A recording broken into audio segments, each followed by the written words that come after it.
الحمدللہ ہم اس مذہب مہذب سے تعلق رکھتے ہیں جس میں قرآن نے ہمیں یہ کہا یا ایھا الذین آمنوا کونوا قوامین بالقسط، اے ایمان والو عدل میں بالکل پورے کے پورے کھرے اترو، پورے کے پورے کھرے اترو جب تم کسی کے ساتھ انصاف کا معاملہ کر رہے ہو۔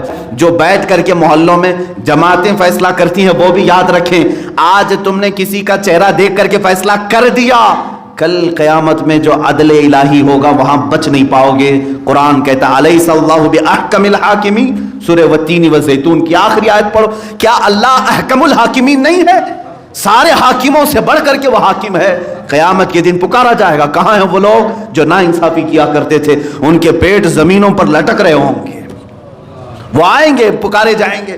اور اکثر انصاف کی کرسی پر بیٹھنے والے جنہوں نے ظلم کیا ہوگا کسی کے ساتھ، وہ جہنم میں جھونکے جا رہے ہوں گے، دوزخ میں ڈالے جا رہے ہوں گے، اس لیے کہ کسی کے ساتھ انہوں نے حق مارا ہوگا یا کسی کے خلاف فیصلہ دیا ہوگا۔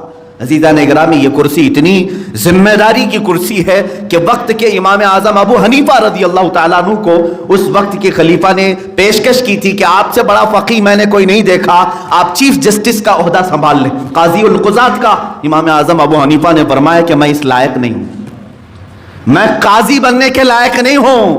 کون کہہ رہا ہے؟ امام اعظم ابو حنیفہ رضی اللہ تعالیٰ عنہ، جن کو 5 لاکھ حدیثیں یاد ہیں، ہزاروں سے زیادہ ان کے شاگرد ہیں، کروڑوں مسلمان ان کی اقتدا کر رہے ہیں آج تک۔ وہ امام اعظم ابو حنیفہ فرماتے میں اس کرسی کے قابل نہیں ہوں، قاضی بننے کے لائق ہوں۔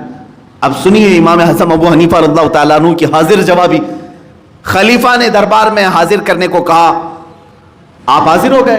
خلیفہ نے کہا میں آپ کو قاضی بنانے کا حکم جاری کر رہا ہوں اور آپ کہہ رہے ہیں میں لائق نہیں ہوں، آپ جھوٹ بول رہے ہیں۔ آپ فقہ کے امام ہیں، قرآن و حدیث سے مسائل استنباط کرتے ہیں، آپ قاضی کے لائق نہیں، آپ جھوٹ بول رہے ہیں۔ امام اعظم ابو حنیفہ رضی اللہ تعالیٰ عنہ نے ادب سے کہا اے خلیفۃ المسلمین، اب آپ ہی فیصلہ کر لیں، آپ کی نظر میں اگر میں جھوٹ بول رہا ہوں تو جھوٹے کو قاضی کیسے بنا سکتے ہیں؟ اگر آپ کی نظر میں جھوٹ بول رہا ہوں تو پھر جھوٹ بولنے والے کو تو قاضی بنانا ہی نہیں چاہیے۔ امام احمد بن حنبل رضی اللہ تعالیٰ عنہ کے ایک صاحبزادے وہ قاضی تھے، زندگی پر امام احمد بن حنبل ان کے گھر میں نہیں جاتے تھے، اس لیے کہ وہ ڈرتے تھے کہ کہیں اس نے انصاف میں کہیں اونچ نیچ نہ کر دیا ہو۔ حالانکہ وہ عدل کا وہ زمانہ تھا جہاں صحابہ اکرام کا ماحول تو یہ تھا کہ امیر المومنین عمر فاروق رضی اللہ تعالیٰ عنہ جمعہ کے درمیان کھڑے ہیں تو صحابی کو پوچھنے کا حق تھا کہ آپ کا جبہ اتنا لمبا کیسے ہو گیا، دوسروں کا اتنا نہیں بنا ہے۔ کپڑے سب کو تقسیم ہوئے تھے، جو مال غنیمت میں آئے تھے آپ کو بھی ملے تھے، آپ کا بڑا ہو گیا، ہمارا سب کا نہیں بنا۔ یہ سوال کرنے کا حق بھی صحابہ کو اللہ کے نبی نے دیا تھا۔